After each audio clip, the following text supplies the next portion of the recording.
ጤና ይስጥልን የመድፈኛው ቤተሰቦች እንዴት ናችሁ? ዝርዝር ጉዳዮችን አዳዲስ አርሰናልን የተመለከቱ ዜናዎችን ይዘን በድጋሚ ተገናኝተናል። ኢትዮ አርሰናል ቻናላችንን ቤተሰብ ሆኑ። በተደጋጋሚ የምናነሳቸው ሐሳቦች አሉ። ዝርዝር ጉዳዮችን አዳዲስ ያልተሰሙ መረጃዎችን ይዘን እየመጣን እንገኛለን። ቻናሉን ማሳደግ አለብን። በጋራ ሆነን አዲስ ኮሚኒቲ አዲስ ቤተሰብ እንፈጥራለን። የተለያዩ ጉዳዮችን በየዕለቱ ይዘን እየመጣን እንገኛለን። ጥራት ያላቸው መረጃዎችን የትም ያልተሰሙ ጉዳዮችን ትሰማላችሁ። አብራችሁን ስላላችሁንም እናመሰግናለን። ለዛሬም በዚህ ቪዲዮ የምንመለከታቸውን ጉዳዮች ላንሳላችሁና በዝርዝር ወደ ምንመለከታቸው ጉዳዮች በቀጥታ እናልፋለን።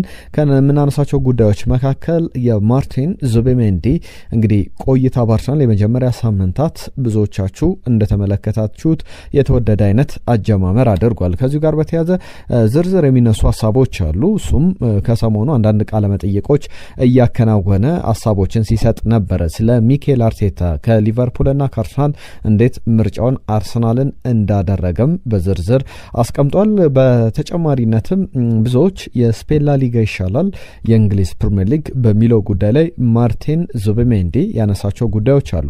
እነዚህን ሁሉ እንነግራችኋለን። በእንግሊዝ ፕሪሚየር ሊግ ምርጡ የወቅቱ ምርጥ አማካኝ ማን ነው የሚለው ባለፉት ጊዜያት ላይ የቀድሞ ተጫዋቾች ናቸው። ከዛ በተጨማሪም በጣም እያጨቃጨቀ የሚገኝ ጉዳይ ነው። ጋሪ ኔቭል ከዛ በተጨማሪ ፖል ስኮልስ፣ ሮይ ኪን አይነት ተንታኞች ፑንዲቶች በደንብ ሀሳቦቻቸውን እየሰነዘሩ ይገኛሉ። ከሰሞኑ ለምሳሌ የስኩልስን አንስተን ነበረ። ፖል ስኩልስ የፕሪሚየር ሊጉ ምርጡ ቶናሊ ነው ሲል ነበረ። ካይሴዶንም ያሉ አሉ፣ ራይስንም ያሉ አሉ። ሌላ እንዲሁ ተንታኝ አዲስ ሀሳብ ይዞ ብቅ ብሏል። እሱንም እንነግራቸዋለን። ጂልቤርቶ ሲልቫ የአርሰናል ዎል የአርሰናል ግርግዳ የተባለለት በኢንቪንዚብል አርሰናል ሳይሸነፍ ዋንጫ በበላበት አመት ከነበሩ የዛን ጊዜ የነበሩ አማካዮች መካከል ስሙ የሚጠቀስ ነው። የትሪየሪ ሄንሪ የቡድን አጋር የነበረው ብራዚላዊው ጂልቤርቶ ሲልቫ ስለ አርሰናል ወቅታዊ ቡድን የሰጠው አስተያየት አለ።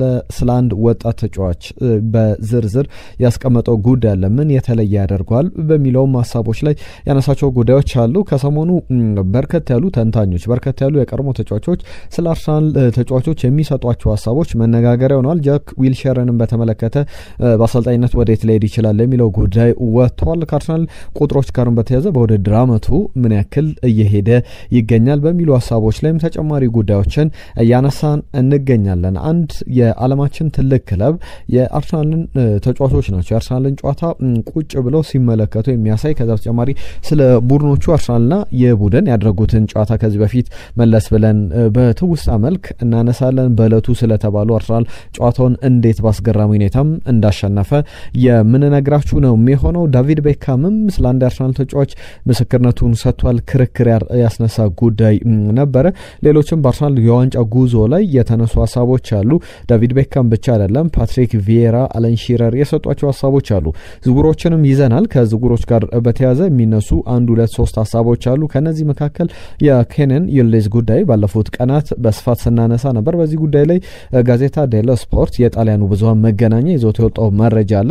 በጣም ለአርሰናል ተስፋ የሚሰጥ ነው። በሌላ በኩል ደግሞ በጣም ትልልቅ የሚባሉ ተፎካካሪዎችም በዝውውሩ ላይ ስማቸው እየተነሳ ይገኛል። እነዚህ ክለቦች እነማን ናቸው? አርሰናል ምን አይነት እድል ሊኖረው ይችላል የሚለውም ጉዳይ በስፋት እየተመለከተን እንቆያለን። ከዛ በተጨማሪም ገብርኤል ጄሱስን በተመለከተ የአንድ ክለብ ፕሬዝዳንት የሰጡት አስተያየት አለ። እነዚህን ሁሉ እየነገርናችሁ እንቆያለን። በቻላችሁት በያላችሁበት አብራችሁን ቆዩ። ኢትዮ አርሰናል ቻናላችንን ቤተሰቡን ሰብስክራይብ አድርጎ ቻናሉን የደውል ምልክቷን በመጫን ደግሞ በየዕለቱ የምንለቃቸው ቪዲዮዎች ቶሎ እንዲደርሷችሁ ያንን እንድታደርጉ ላስታውሳችሁ። ይህንን ቪዲዮ ላይክ አድርጋችሁ ጀምሩ። የመድፈኛው ቤተሰቦች አብራችሁን ቆዩ። በዝርዝር ወደ ምንመለከታቸው ጉዳዮች እናልፋለን።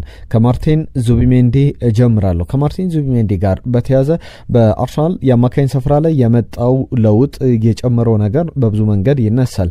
ጂልቤርቶ ሲልቫ የቀድሞ የኢንቪዚብል ቡድን አባል ነው። ስለ ሁለት ተጫዋቾች አንስቷል። አንደኛው ስለ ማርቲን ዙቢሜንዲ ነው። ከማርቲን ዙቢሜንዲ ጋር በተያያዘ በፕሪሚየር ሊጉ የመጣበት ጊዜን ከዛ ተጨማሪም አንዳንድ ነገሮችን አንስቷል። ማርቲን ዙቢሜንዲም የሰጠውን ቃለ መጠይቅ ቅድም እንዳልኳችሁ ዝርዝር ጉዳዮችን ያነሳባቸውን እነግራችኋለሁ። ከዙቢሜንዲ ጋር በተያያዘ በተለይ ጂልቤርቶ ሲልቫ ኦነስት ለመሆን ይላል እውነቱን ለመናገር በፕሪሚየር ሊግ ሲጫወት ለአርሰናል ተመለከትኩት እንጂ ከዛ በፊት አላቆም በፕሪሲዝን ኤዥያ ላይም ተመልክቼዋለሁ። በጣም በጣም ድንቅ ሚድፊልደር ነው የሚል ምስክርነቱን ሰጥቷል። እኔ ሁል ጊዜ አንዳንድ ሚድፊልደሮችን የአማካኝ ስፍራ ተጫዋቾችን የምመዝነው የምመለከተው እንዴት ኳስ አያያዛቸው ብቻ አይደለም ብዙዎች ትኩረት እንደሚሰጡት ይላል ጂልቤርቶ ሲልቫ። ፖዚሽናቸው፣ አቋቋማቸው፣ የሚቆሙበት ቦታ ለእኔ ለሴንትራል ሚድፊልደር ለአማካኝ ስፍራ ተጫዋች በጣም በጣም ወሳኝ ነው። በዛ ደረጃ ደግሞ የተዋጣለት ተጫዋች ነው። ከዙቢሜንዲ ጋር በተያዘ እንዴት ማኔጅ እንደሚያደርግ እያንዳንዱን ነገር፣ ከዛ በተጨማሪ ፓሲንጉ በጣም በጣም አስገራሚ ነው፣ ጥሩ ፓሳር ነው የሚል ነገር በማንሳት ያጠቃልላል። ስለ ዙቢሜንዲ በጣም ትልቅ ተጫዋች ነው፣ ለአርሰናል ትልቅ ጭማሮ ነው፣ በአርሰናል ስኳድ ላይ የተጨመረ በጣም በጣም ጥሩ ተጫዋች ነው በሚል ያደናንቀዋል። ከዛ በተጨማሪ ቶማስ ፓርቴ ለቋል። ከቶማስ ፓርቴ መልቀቅ በኋላ እሱ መምጣት ከሱም ጋር ደግሞ ከዴክላን ራይስ ጋር የፈጠሩት ጥምረት ቶማስ ፓርቴ ቢለቅም በአርሰናል በኩል በፕሪሚየር ሊጉ ላይ በጥሩ መንገድ እየሰራ ያለ ኬሚስትሪ ነው የሚል ነገር አንስቷል። ከዚሁ ከማርቲን ዙቢሜንዲ ጋር በተያዘ ስለሌላ ወጣት ተጫዋች ያነሳቸውን ጉዳዮች መለስ ብዬ ያነሳላችኋለሁ። ከዛ ውጭ ግን የዙቢሜንዲን ጉዳይ ራሱ የሰጣቸው አስተያየቶች አሉ። አርሰናልን ስትመለከቱ ይላል እኔ ከዚህ በፊት አርሰናልን ስመለከት ወደ አርሰናል ከመምጣቴ በፊት ሁሉ ነገር በመመለከትበት ሰዓት ላይ ፓሽናቸው ያላቸው ተነሳሽነት ወጣቶቹ ሊሆኑ ይችላሉ በደንብ የጥሩ ልምድ ያላቸው ተጫዋቾችም ጭምር ፓሽናቸው የሚገርም ነው። ለመመልከትም እንግዲህ የሚያስተጋቡት ወይም ደግሞ የሚጋባ አይነት ፓሽን ያላቸው ናቸው በሚል ያነሳል። ከዛ በተጨማሪ ሚኬል አርቴታን በተመለከተ ከሚኬል አርቴታ ጋር ካወራችሁ በቃ ያሳምናችኋል፣ ኮንቪንስ ያደርጋችኋል። ያንንም ነው እኔ ከኔ ጋር ከተነጋገረ በኋላ ስለ ፉትቦል ሂዝ ክሬዚ ብለውታል። በጣም ለፉትቦል የተለየ ስሜት ያለው ለፉትቦል ለእግር ኳስ ያበደ አሰልጣኝ ነው በሚል ስፔናዊን አሰልጣኝ ሚኬል አርቴታን ዙቢሜንዲ ይገልጿል።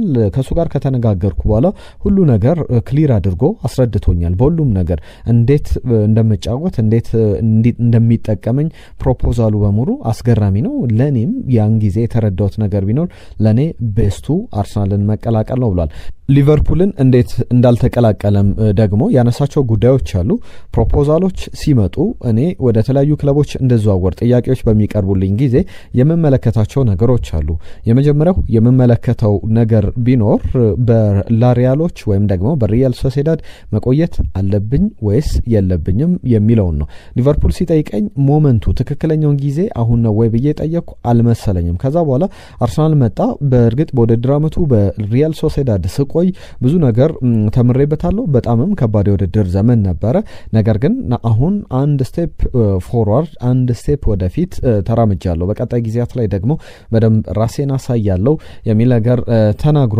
ከዛ በተጨማሪ የቡድን አጋሮቹም ያሉበት ቡድን ነው። ከዛ ውጪም ጥሩ ስኳድ እንደተገነባ ጥሩ ተፎካካሪ ቡድን እንዳለ አንስተዋል። ቀደም ያነሳውላችሁን ደግሞ ላንሳ። ከስፔንና ከእንግሊዝ የትኛው የተሻለ ነው የሚል ነገር አንስቷል። ከዛ በተጨማሪ እንደ 6 ቁጥር ለመጫወት ምን ኳሊቲዎች ያስፈልጋሉ? ቀደም ጂልቤርቶ ሲልቫ እንዳነሳውም እሱም እንደ 6 ቁጥር ለመጫወት የተለያዩ ነገሮችን ጠቃቅሷል። እንግዲህ በጣም ኮምፕሊት መሆን አለበት የ6 ቁጥር ቦታ ላይ የአማካኝ ስፍራ ሴንትራል ሚድፊልደር ላይ ለመጫወት ይላል። ከእግር ኳስ ጋር በተያዘ የኳስ ኳሊቲ የፓሲንግ ኳሊቲ ብቻ አይደለም፣ የቦታ ያዝ። ከዛ በተጨማሪም ከኳስ ውጪ ጥራት ያላቸውን ነገሮች ፊዚካሊም ካፓብል መሆን አለበት፣ የፊዚካሊቲም ዝግጁ መሆን አለብህ የሚል ነገር ያነሳል እና እነዚህን ጉዳዮች በዝርዝር ያስቀምጣል። ሁሉንም ነገር ማከናወን መቻል አለብህ በሚል ማርቲን ዙቢሜንዲ የሚያነሳቸው ዝርዝር ጉዳዮች አሉ። ከዛ ውጪ ግን ስፔንና የእንግሊዝ እግር ኳስ ምን ይለያቸዋል በሚለው ጉዳይም ጥያቄ የቀርቦለት ምላሹን ሰጥቷል። ገና የእንግሊዝ እግር ኳስን እየተላመደ የመጀመሪያ ጊዜያት ላይ ይገኛል። በደንብ ሲላመድ ደግሞ የማርቲን ዙቢሜንዲን ጥሩ ኳሊቲዎች በእርግጥ ከላሪያሎች ወይም ከሪያል ሶሴዳድ ሲለቅ የማጥቃት ኳሊቲ ያለው ተጫዋች ነው። በአርሰናል አንሎክ ያደርጓል፣ ያንን በደንብ ይፈቷል ብዬ ጠብቃለሁ የሚሉ አንዳንድ ሰዎችን ሰምተናል። ከዚሁ ጋርም በተያዘ እሱም የመጀመሪያ ጊዜያት ላይ በግብ የጀመረበት ነው። ለምሳሌ በፕሪሚየር ሊጉ ላይ የወሩ ምርጥ ግብ ሴፕቴምበር ወር ላይ ተመረጠው የእሱ ነው። ሪያል የሪያል ሶሴዳድ ተጫዋች ያለ ብዙ ግቦችን ባያስቆጥርም አርሰናል ገና የመጀመሪያዎቹ ጊዜያት ላይ 2 ግቦችን አስቆጥሮ የጀመረበት የፕሪሚየር ሊግ ጨዋታ አለ። ፎረስት ላይ በጣም አስገራሚ ግብ አስቆጥሯል። እነዚህ የፕሪሚየር ሊግ የወሩ የሴፕቴምበር ወር የመስከረም ወር ምርጥ ግብ ተብሎ ከተመረጡ እጩዎች መካከል አንደኛው ነበረ። በመጨረሻም ተመርጧል። ትናንትና በሰራነው ቪዲዮ ላይ በዝርዝር አንስተናል። ከስፔን ጋር በተያያዘ የስፔን እግር ኳስ ላይ ብዙ ጊዜ ኳስ ቁጥጥር ያንንም ኳሷን ካገኘ በኋላ በደንብ ኳሷን ማቆየት በእግር ስር ማቆየት ይኖርባል። በእንግሊዝ ግን ወዲያው ኳሱን ከነጠክ በኋላ ኳሱ እግር ላይ ከገባ በኋላ ስትሬት ፎርዋርድ ወዲያው ወደ ማጥቃት ነው መቀየር ያለበት የሚል ነገሮችን ያነሳል። እዚህ ትራንዚሽን አንአቮይደብል ነው፣ ልታስቀረው የምትችለው ነገር አይደለም። ነገሮችን ለመቆጣጠር ደግሞ በጣም ከባድ ነው። ኢትስ ሃርድ ቱ ኮንትሮል ይላል እና በዝርዝር ያነሳቸው ጉዳዮች አሉ። ለሁሉም ማርቲን ዙቢሜንዲ በአርሰናል አጀማመሩ እናንተ እንዴት አያችሁት? እስቲ ሀሳቦቻችሁን ጻፉልን። ገብርኤል ሌሎችም ከሰሞኑ ሲሰጧቸው የነበሩ ሀሳቦች አሉ። ጂልቤርቶ ሲልቫም እንዳለው ነው ወይ የማርቲን ዙቢሜንዲ? የእናንተን ሀሳቦች መስማት እንፈልጋለን። ሀሳቦቻችሁን በሀሳብ መስጫው ላይ ጻፉልን። የዙቢሜንዲን ጉዳይ አነሳን። ጂልቤርቶ ሲልቫ ላይ ግን አንድ ጉዳይ ሊጨምርና ወደ ሌሎች ሀሳቦች እናልፋለን። ከማክስ ዳውማን ጋር በተያዘ ነው። ማክስ ዳውማን ጂልቤርቶ ሲልቫ እንደሚለው ከሆነ በጣም የተደነኩበት ተጫዋች ነው። ከዛ በተጨማሪ አርሰናልም እሱን በደንብ እየተንከባከበበት ያለው ጉዳይ በጣም አስገራሚ ነው። በፕሪሚየር ሊግ ላይ ጨዋታዎችን አድርጓል። የሊድስ ጨዋታ ላይ ተሰልፎ ተጫውቷል። ከዛ በተጨማሪ በቻምፒየንስ ሊግ ላይም እንዲሁ የመጫወት እድሎችን ያገኛል ተብሎ ሲጠበቅ ነበር። እስካሁን በሁለቱም ጨዋታዎች ላይ አልተሰለፈም። ትክክል ነው የሚል ሀሳቡንም ያነሳል ጂልቤርቶ ሲልቫ። ማክስ ዳውማን ዋው ያስባለኝ ተጫዋች ነው፣ ያስገረመኝ ተጫዋች ነው። በፕሪሲዝን ላይ ተመልክቼዋለሁ፣ በጣም ወድጄዋለሁ። በተለይ እንደዚህ አይነት ወጣት ተጫዋቾች ፐርሶናሊቲያቸው ሁሉንም ነገር ለመሞከር የምንም አይነት ፍርሃት የለባቸውም። ምን ያክል ወጣት ነው የሚለው ሳይሆን እንዴት ተጫወተ፣ እንዴት ፐርሶናሊቲውን በሜዳ ላይ ያሳየ የሚለው ነው ዋናው ነገር። ምንም ነገር አይፈራም፣ ሁሉንም ነገር ለመሞከር ልባም ነው ይላል። ድሪብል ያደርጋል፣ ኳሶችን ያቀብላል፣ የሆነ አይነት ነገር ለመፍጠርም ይሞክራል ኳሶች በደረሱበት ጊዜ። እንደዚህ አይነት ነገር ደግሞ በጣም ኢምፖርታንት ነው። በዚህ ላይ ነው ኮንፊደንስ መገንባት ያለበት። በጣም ትልቅ ተጫዋች እንደሆነ ያነሳል። ከዛ በተጨማሪ ጫናዎች መደረግ የለበትም በሱ ላይ። አርሰናል ለምሳሌ በቻምፒየንስ ሊግ ላይ አላሰለፈውም። ከዛ በተጨማሪ አንዳንድ ጨዋታዎች ላይ መጨረሻ ደቂቃዎች ላይ ጭምር የተሰለፈባቸው ጨዋታዎች አሉ። እንደዚህ አይነት ጨዋታዎች መቀጠል ያለባቸው። ሁሉ ጊዜ ሁሉንም ጨዋታ መሰለፍ የለበትም። አንዳንድ ጊዜ ፐርፎርም ካላደረጉ ጫና ውስጥ ሊገቡ ይችላሉ። ስለዚህ ለወጣት ተጫዋች ብቻ አይደለም ሲኒየሮችም ፐርፎርም ባያደርጉ ጫና ውስጥ ስለሚገቡ እሱንም መከላከል መጠበቅ ያስፈልጋል በሚለው ጉዳይ ላይ በዝርዝር ያነሳቸው ጉዳዮች አሉ። ከዙቢሜንዲ ጋር በተያዘም እንዲሁ ከማክስ ዳውማን ጋር በተያዘ እነዚህን ዝርዝር ጉዳዮች አንስቷል። በመሀል አንድ ጉዳይ ጣልል አድርግላችሁና ሌሎች ዝውውር ጉዳዮች እናነሳለን። ሉዊስ ስኬሊ በአርሰናል ጥሩ ጀማሩ አድርጓል። የአርሰናል እንግዲህ በጣም የሚወዳቸውን ተጫዋቾች በአርሰናል ቤት ብቻ አይደለም የሱ ሌጀንድ የሚላቸውን በፍሌር በማስቆጠር በድሪብሊንግ በፓሲንግ የተለያዩ ተጫዋቾችን ዝርዝር አስቀምጧል።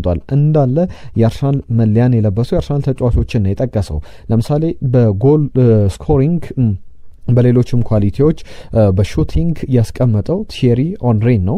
ከዛ በተጨማሪ ፓሲንግ ላይ ማርቲን ኦዴጋርድ ምርጡ ነው ለኔ ሲል አንስቷል። ድሪብሊንግ ላይ በጣም ብዙ ተጫዋቾችን መጥራት እችላለሁ ይላል ሉዊስ ስኬሊ። ነገር ግን በድሪብል በማድረግ ኳስ በመንዳት ረገድ ሮበርት ፒሬዝ ፈረንሳዊ የቀድሞ አርሰናል 7 ቁጥር መለያ ለባሽ እሱ ለኔ የሚያስገርመኝ ተጫዋች ነው በሚል ያነሳል። መከላከል ላይ በቀዳሚነት የሚያስቀምጠው ገብርኤል ማጋለሽ ድንቁ ተጫዋች ነው በሚል ያስቀምጠዋል። ከዛ ውጪ ፉትቦል አይኪው ኢንተለጀንስ በጣም ብልው ተጫዋች በእግር ኳሱ ማን ነው ቢባል ብዙዎች የአርሰናል ተጫዋቾች ብቻ አይደለም የትኛውም ክለብ ተጫዋቾች ሊጠሩት የሚችል ስም ነው። ቤርካምፕን ብዙዎች በዛ ደረጃ የሚጠቀስ ተጫዋች ነው። በጣም ብልህ ኢንተለጀንስ አይኪው ፉትቦል አይኪው ላይ ስሙ የሚጠቀስ ነው። ፍሌየርን ስንጠቅስ ኑዋኔሪ በጣም ጥሩ ከፍሌየር ጋር በተያዘ ጥሩ አቅም ያለው ተጫዋች ነው ይላል። ሊደርሺፕ ቡድን መምራት ላይ ደግሞ በቀዳሚነት ያስቀመጠው ፓትሪክ ቪዬራን ነው። የጄኖ አሰልጣኝ እንደሆነ ይታወቃል። የቀድሞ አርሰናል ተጫዋች ቪዬራን በቀዳሚነት አስቀምጦታል። እነዚህ እንደ ማጣፈጫ እንግዲህ ያነሳውላችሁ ጉዳይ ነው። ሌሎች ጉዳዮችን ደግሞ ላንሳ። ከአርሰናል ጋር በተያዘ በውድድር ዓመቱ ብዙ ሀሳቦች ብዙ ተንታኞች እንግዲህ አርሰናልን በተመለከተ የማይሰጡት ሀሳብ የለም፣ የማያነሱት ጉዳይ የለም። ስለ ፕሪሚየር ሊጉ ምርጡ የተከላካይ አማካይ፣ ምርጡ ሚድፊልደር፣ ምርጡ ተጫዋች ማን ነው የሚለው ከሰሞኑ ብዙ ሲያጨቃጭቅ ነበረ። ለምሳሌ ጄሚ ካራገር ዴክላን ራይስ ሲል ነበር። ጋሪ ኔቭል ሞይሰስ ካይሴዶን አስቀድሟል። ፖል ስኮልስ ደግሞ ሳንድሮ ቶናሊ ዴክላን ራይስ ግብ በማስቆጠር የተሻለ ነው ሲል ነበር። እኛ ደግሞ ቁጥሮችን በግብ ማስቆጠርም በአሲስትም ከሳንድሮ ቶናሊ በእጅጉ የላቀ ተጫዋች እንደሆነ ዴክላን ራይስ የስኩልስ ሀሳብ ቁጥሮች ላይ ተመሰረተ እውነታው ላይ ያለ እንዳልሆነ ስናነሳላችሁ ነበረ። ያንንም ስናነሳ ነበር። አሁን ደግሞ ሌላ የቀድሞ ተጫዋች በዴክላን ራይስ ጉዳይ ላይ ያነሳቸው ጉዳዮች አሉ። ዴክላን ራይስን በተመለከተ ምርጡ የፕሪሚየር ሊጉ አማካኝ እሱ ነው በሚል አስቀምጧል። የማንቸስተር ዩናይትድ የቀድሞ አማካኝ ሮይ ኪን ነው። ከፓትሪክ ቪዬራ ጋር የሚገቡበት ሰጣ ገባ ሁሉ ጊዜ የሚታወስ ነው። በእነዚህ ጉዳዮች ላይ አንዳንድ ጉዳዮችን ላንሳላችሁ። ከቪዬራ ጋር በተያዘ በጣም ጭቅጭቅ ውስጥ ሰጣ ገባ ውስጥ ሁሉ ጊዜ ንትርክ ውስጥ ገና ሜዳ ላይ ሳይገቡ ከመልበሻ ቤት ጀምሮ አንድ ሁለት ይባባሉ ነበር። ሮይ በጣም ነውጠኛ የሚባል ነውና በፕሪሚየር ሊጉ ላይ በጣም ወጣ ያሉ አስተያየቶችን ሲሰጥ ተመልክተናል።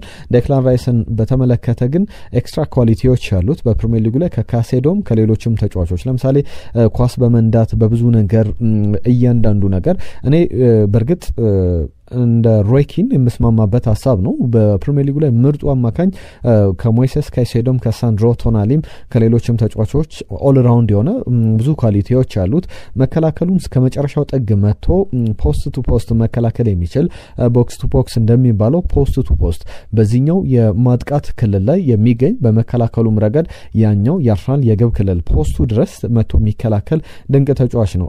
ከዛ ውጪ ሌላው ፖርትቫሌ ጨዋታ ላይም አስገቡት በማንቸስተር ዩናይትድም ጨዋታ ላይ ማስገቡት ወይም ቸልሲን ማንቸስተር ሲቲ የሚገጥምበት አርሰናል ጨዋታ ላይ ይጫወት ሌላ አነስ ያለ ቡድን መጥቀስ ትችላላችሁ። ሌሎች ቡድኖች ላይም ሉተን ታውን ለምሳሌ ሊሆን ይችላል። በእነዚህ ጨዋታዎች ሁሉ ተመሳሳይ ኳሊቲ ከሱፐርስታሮችም ጋር ከሌሎችም ተጫዋቾችም ጋር ተመሳሳይ ኳሊቲ በጣም ጥራት ያለው ጨዋታን የሚያደርግ ተጫዋች ነውና ሮይ ኪን የሚለው በብዙ መንገድ ኤክስትራ ኳሊቲዎች ያሉ ተጫዋች ነውና እኔ ራይስን መርጣለሁ በፕሪሚየር ሊጉ ምርጥ ተጫዋቾች መካከል በሚል ያስቀምጠዋል። ሮይ ኪን በእነዚህ ጉዳዮች ላይ እነዚህን አንስቷል። አርሰናል ዜናዎች ጋር በተያዘ የጃክ ዊልሼር ጉዳይ ይነሳል። ጃክ ዊልሼር ወደ ማኔጅመንት በቀጥታ ሊመለስ ነው። በጣም ተቃርቧል። ከሰሞኑ አንድ ቡድን ስናነሳ ነበር፣ ሉተን ታውን። አርሰናል ለመጨረሻ ጊዜ 2023 ላይ ነበረ ዲሴምበር ላይ አርሰናል ላይ 3 ግብ ያስቆጠረ ቡድን ሉተን ታውን ነው። አሁን በሊጓን ላይ የሚገኝ ቡድን ነው። ከቻምፒየንሺፕም ወርዷልና እነዚህ ቡድኖችን በተመለከተ ባለፉት ማንቸስተር ሲቲን ሌሎችንም ትልልቅ ቡድኖች ሪያል ማድሪድ ሌሎችንም ቡድኖች ገጥሞ ያውቃል። ነገር ግን 3 ግቦች የተቆጠሩበት በሉተን ታውን ነበር ለመጨረሻ ጊዜ። አሁን ይህ ቡድን ጃክ ዊልሼርን አሰልጣኝ አድርጎ ሊቀጥር ተቃርቧል። 33 ዓመቱ ላይ ይገኛል። በአርሰናል አካዳሚ ነበር የመጀመሪያ ስራውን ያገኘው። 30 ዓመቱ ላይ እግር ኳስ መጫወት ከብዶታል በጉዳት። ከዛ በተጨማሪ ፊትነሱን መጠበቅ አልቻለም በተለያዩ ምክንያቶች። ከዛ በኋላ ወደ አሰልጣኝነት ወደ አርሰናል አካዳሚ ፔር ሜርሳከር ወደሚመራው አካዳሚ ነበር የመጣው። የአርሰናል ከ18 ዓመት በታች ቡድን የኤፍኤ ካፕ ፍጻሜ እንዲደርስም አድርጎት እንደነበረ ይታወቃል። አሁን ወደ ሉተን ታውን አሰልጣኝነት ሊመጣ የመጀመሪያው እጩን እሱ እንደሆነ እየተነገረ ይገኛል። ያለቀ የተጠናቀቀ ጉዳይ እንደሆነ በዝርዝር እየተነሱ ያሉ ጉዳዮች አሉ። ከዛ ውጪ ዳቪድ ቤካምን በተመለከተ ስለ አርሰናል ተጫዋቾች ምስክርነቶች ቀጥሏል። ከሰሞኑ ብዙ ሲያጨቃጭቅ የነበረ ጉዳይ ሪዮ ፈርዲናንድ፣ ኢያን ራይት ተመሳሳይ ሀሳቦች ላይ ሲጨቃጨቁ ነበረ። ሪዮ ፈርዲናንድ ሳካ ወርልድ ክላስ ተጫዋች አይደለም ይላል። ኢያን ራይት ደግሞ ሳካ ወርልድ ክላስ ተጫዋች ነው በሚል ይከራከራሉ። ዳቪድ ቤካም ደግሞ አንድ ጉዳይ ያነሳል። ቡካዮ ሳካን በተመለከተ ቡካዮ ሳካን ከተመለከታችሁት ይላል ዳቪድ ቤካም በእንግሊዝ ብሔራዊ ቡድን ምርጡ 7 ቁጥር ለባሽ ነው። 7 ቁጥር ከለበሱ ተጫዋቾች መካከል አንደኛው ዳቪድ ቤካም እንደሆነ ይታወቃል። በጣም የምወደው ተጫዋች ነው። እንደ ግለሰብ ፐርሰናሊቲውን በሜዳ ላይ እንደ ተጫዋች ደግሞ አስደናቂ ተጫዋች ነው። የሚወክላቸውን ከሜዳም ውጪ በሜዳም ውስጥ የሚወክላቸው ነገሮች በሙሉ በደንብ የሚወክል በጣም የእንግሊዝ ምርጡ 7 ቁጥር እሱ ነው በሚል ይገልጿል ዳቪድ ቤካም። በእርግጥ እናንተስ ሳካ ወርልድ ክላስ ተጫዋች አይደለም በሚለው የሪዮ ፈርዲናንድ ሀሳብ ላይ ምን ሀሳብ አላችሁ? ሀሳቦቻችሁን ጻፉልን። ከዛ ውጪ ሌሎችንም ጉዳዮች አነሳላችኋለሁ። ከነዚህ ሀሳቦች መካከል የቪዬራ ጉዳይን ላንሳ። አለን ሺረርም የተለያዩ ሀሳቦችን ሲያነሳ ነበር ከሰሞኑ። አንደኛው ጉዳይ ደግሞ አርሰናል ዋንጫ የማሸነፊያው ጊዜው አሁን ነው። ትልቅ ገንዘቦችን አምጥተዋል። ባለፉት 3 የውድድር ዘመናትም ካወጡት ገንዘብ በላይ ሁለተኛ ደረጃን ይዞ አጠናቋል በ3 የውድድር ዘመናት። አሁን ደግሞ ዋንጫ የማሸነፊያው ትክክለኛው ጊዜ ለአርሰናል አሁን ነው በሚል ያነሳል። የውድድር ዘመኑ አጀማመር በአርሰናል በኩል አስደናቂ ነው። አንዳንድ ቁጥሮችን በዝርዝር አነሳላችኋለሁ። ያልሰማችኋቸውን አስገራሚ ዳታዎች ይዣለው እነሱን ነግራችኋለሁ። ከቪዬራ ጋር በተያያዘ ያለውን ሀሳብ ግን ላስቀድም። ከቪዬራ ጋር በተያያዘ እንደማስበው ይላል ሚኬል አርቴታ የገነባው ቡድን በጣም ስትሮንግ ስቴትመንት የሚሉት አለ። አንዳንድ ዝውውሮች ላይ የስቴትመንት ዝውውር ነው ሲባል ትሰማላችሁ። ስቴትመንት ማለት በጣም ትልቅ ለውጥ የሚያመጣ ነው። ዝውውሮቹ ብቻ አይደለም፣ የተገነባው ቡድንም ትልቅ አይነት ቡድን ነው። በፕሪሚየር ሊጉ ላይ አርሰናል የዋንጫ ተፎካካሪ ብቻ አይደለም የዋንጫ አሸናፊ መሆን የሚችልበት አመት ነው በሚል ቪዬራ በርቀት ለሚመለከተው የአርሰናል ቡድን ምስክርነቱን ይሰጣል። ከዛ ውጪ እንደማምነው ከሆነ በመወዳደር በመፎካከር ረገድ ለፕሪሚየር ሊግ ዋንጫ ለመጫወት አርሰናል ተጫዋቾችም አሉት አሰልጣኙም አለው። ስለዚህ የአመት የአርሰናል ነው በሚል የሚያነሳቸው ዝርዝር ጉዳዮች አሉ። እነዚህ በርግጥ የሚጠበቁ ጉዳዮች ናቸው። ከማክስ ዳውማን ጋር በተያያዘ ቀደም ያለነሳሁትን ጉዳይ ላንሳና የፕሪሚየር ሊግ ቁጥሮችን አነሳለሁ። ማክስ ዳውማን በወጣትነቱ በተለይ ጂልቤርቶ ሲልቫ እንደሚለው በጣም ጥሩ ተጫዋች ነው። ያንን እናንተም ምስክርነትን መስጠት ትችላላችሁ። በደንብ የተመለከታችሁት ነው። በፕሪሚየር ሊግ ላይ ገና በ15 ዓመቱ የሊጎሬ ፍጹም ቅጣት ምት አርሰናል እንዲያገኝ አድርጓል። በጣም ጥሩ ሲንቀሳቀስ ነበረ። በቀጣይ ጊዜያት ላይ እየጎለበተ የሚሄድ የዓለማችን ሱፐርስታር በአውሮፓ ካሉ ምርጥ ታዳጊ ተጫዋቾች መካከል የሚቀመጥ ነው። በታዳጊነቱ ማክስ ዳውማን የተጫወተባቸው ቦታዎች በጣም አስገራሚ ናቸው። እንደ ዊሊያም ሳሊባ ሴንተር ባክ፣ እንደ ማርቲን ዙቢሜንዲ የ6 ቁጥር ተጫዋች፣ እንደ ማርቲን ኦዴጋርድ ደግሞ የ10 ቁጥር ተጫዋች ሆኖ ተጫውቷል። አሁን በቡካዮ ሳካ ቦታ የመስመር ተጫዋች ሆኖ እየተጫወተ እየተመለከት ነው እንገኛለንና በጣም አስገራሚ ተጫዋች እንደሆነ መናገር ይቻላል። ከአርሰናል ጋር በተያያዘ የውድድር አመቱ ቁጥሮችን አንዳንድ መረጃዎችን ልንገራችሁ። እነዚህ ቁጥሮች በጣም አስገራሚ ናቸው። ለምሳሌ እስካሁን በነበሩ 7 ጨዋታዎች በፕሪሚየር ሊጉ አርሰናል በጣም የሚያስገርሙ ቁጥሮችን እያስመዘገበ ይገኛል። ከነዚህ መካከል ለምሳሌ አርሰናል በተለይ በአጠቃላይ ብዙ የማዕዘን ምቶችን በመምታት በጣም ቀዳሚው ቡድን ነው። 53 የማዕዘን ምቶችን መቷል። ከነዚህ መካከል ደግሞ 6ቱን አስቆጥሯል። ዘንድሮ ብቻ በፕሪሚየር ሊጉ በ7 ጨዋታዎች 6 የማዕዘን ምቶችን ከማዕዘን ምቶች ግቦችን አስቆጥሯል። ከነዚህ የማዕዘን ምቶች ከ53ቱ ዴክላን ራይስ በጣም ኮንሲስተንት ነው ብዬ ሳነሳላችሁ ነበር ቅድምና 28ቱን የማዕዘን ምቶች ያሻማው ክሮስ ያደረገው ደግሞ ዴክላን ራይስ ነው። በጣም ብዙ ነው። ከግማሽ በላይ የሆኑትን የአርሰናል የማዕዘን ምቶች የሚመታው እሱ ነው። ከዛ በተጨማሪ አርሰናል በፕሪሚየር ሊጉ ላይ በጣም ብዙ የተለያዩ ግብ አስቆጣሪዎች ያሉት ተጫዋች ነው። በአጠቃላይ በውድድር አመቱ ላይ ብዙ የተለያዩ ግብ አስቆጣሪዎችን በመያዝ የሚጠቀስ ነው። ከብራይተን እኩል ማለት ነው። ቪክተር ጊዮኬሬሽ 3 ግቦችን አስቆጥሯል። ሌሎችን ተጫዋቾች ብንጠቅስ 9 የተለያዩ ግብ አስቆጣሪዎች አሉት። ከነዚህ መካከል ቡካዮ ሳካን መጥቀስ ትችላላችሁ። ራሱ ዴክላን ራይስ፣ ማርቲን ዙቢሜንዲ ግብ አስቆጥሯል። ከዛ በተጨማሪ ትሮሳርድ፣ ማርቴሊ፣ ቪክተር ጊዮኬሬሽ እያልን ብዙ ስሞችን መጥቀስ እንችላለን። የተለያዩ 9 ግብ አስቆጣሪዎችን በመያዝ ቀዳሚ ነው። ከዛ ውጪ አርሰናል በአጠቃላይ ስትሩ ቦሎች መስመር ሰንጣቂ ኳሶችን በመጠቀም በቶፕ ፍላይት በእንግሊዝ ቀዳሚው ቡድን ነው። 24 ስትሩ ቦሎችን አድርጓል። ዴቪድ ራያ 3 ግቦችን የተቆጠሩበት ግብ ጠባቂ ነው። ጥቂት ግቦች የተቆጠረበት ቡድንም አርሰናል እንደሆነ ይታወቃል። ከዛ በተጨማሪ ጥቂት ሾቶችን ኮንሲድ ያደረገው ቡድንም ነው። ብዙ ግቦች የሚሞከሩበት ቡድን እንዳልሆነ መናገር ይቻላል። እነዚህ ሁሉ ቁጥሮች በጣም አስደናቂ ቡድን እንደተገነባ በአርሰናል ቤት ለመናገር በቂ ናቸው ብዬ አስባለሁ። በብዙ መንገድ እነዚህን መጥቀስ ይቻላል። ከአርሰናል ጋር በተያያዘ ቅድም መግቢያ ላይ ያነሳሁትን አንድ አስገራሚ ጉዳይ ልንገራችሁ። በተለይ ደግሞ ከዚህ በፊት የሪያል ማድሪድ እና የአርሰናልን ጨዋታ በደንብ ብዙዎቻችሁ ታስታውሱታላችሁ። ብዙ ሲባልበት የነበረ መርሃ ግብር እንደነበረ ይታወሳል። በወቅቱ አርሰናል የመጀመሪያውን ጨዋታ በተለይ የዴክላን ራይስ ምታታዊ ግቦች ካሸነፈ በኋላ ስለ ሬሞንታዳ ሲወራ ነበር። ሪያል ማድሪድ ዋንጫውን ያንን ጨዋታ ጨዋታ አሸንፎ ወደ ዋንጫው ለመገስገስ እንዲሁም ጨዋታውን ለመቀልበስ ሬሞንታዳ ጨዋታውን መልሶ ስለማሸነፍ በጣም ብዙ በብዙሃን መገናኛዎች በስፔን ብዙሃን መገናኛዎች በመላው ዓለም ብዙ ሲደሰኮር ነበር። በብዙሃን መገናኛዎች ብቻ አይደለም ማህበራዊ ትስስር ገጾችም ያንን ሲሉ ነበረ። ከዛ በተጨማሪ በበርናባው በሳንቲያጎ በርናባው 90 ደቂቃዎች ለአርሰናል ተጫዋቾች ረጅም ናቸው ሲባል በጣም በተካብዶ ሲወራ ነበረ። ማድሪድ ደግሞ ስቴዲየሙን በርናባውን ዘግቶ ነው ጨዋታውን የሚያደርገው ሲባል ነበረ። እንደ ማስፈራሪያ እንደ አንዳንድ ነገሮች ሲነሱ የነበሩ ጉዳዮች ብዙዎቻችሁ ታስታውሱታላችሁ። የማነሳው ያለ ምክንያት አይደለም። ማድሪድ ደግሞ የማድሪድ ተጫዋቾች በኢንስታግራም ገጾቻቸው ጨዋታውን ስለማሸነፍ ዝግጁ ስለመሆናቸው በቀጣይ ዙር እንገናኝ አይነት ሀሳቦችን ሲያስተላልፉ ነበረ።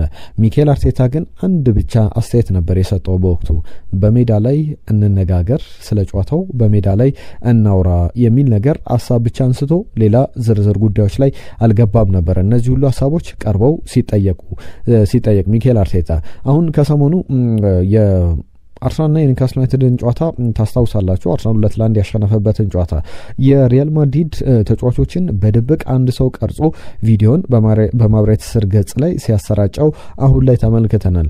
የሪያል ማድሪድ ተጫዋቾች ኒውካስልና አርሰናል የሚያደርጉትን ጨዋታ ቁጭ ብለው እራታቸውን እየበሉ ሲመለከቱ የሚያሳይ ነው። በዚህ ደረጃ የአርሰናል ቡድን ተጽዕኖ ፈጣሪ መሆኑን እየተመለከትን እንገኛለን። ወደ ዝውውር ሀሳቦች ለእንሳ ከኬፓ አሪዛባላጋ ጋር በተያዘ ከአርሰናል በክረምቱ ይለቃል ሲባል እንደነበረ እናስታውሳለን። በእነዚህ ጉዳዮች ላይ ዝርዝር ጉዳዮችን ተመልክቻለሁ። ነገር ግን በዚህ በጥር የዝውውር መስኮት ይለቃል ሲባል ነበረ። ከኬፓ ጋር በተያዘ የዓለማችን ውዱ ግብ ጠባቂ ሆኖ ወደ ቸልሲ ከመጣ በኋላ ከዛ በኋላ በተለያዩ ቡድኖች በሪያል ማድሪድም ተመልክተነዋል። በቦርንመዝ ባለፈው የውድድር ዘመን ራሱን መልሶ ያገኘበት ሊደርሺፕ ላይ ፓሲንጎቹ አስገራሚ እንደሆኑ የተመለከትንበት ነበረ። አሁን አርሰናል እንዴት ተቀላቀልክ ተብሎ ጥያቄ ቀርቦለት ነበረ።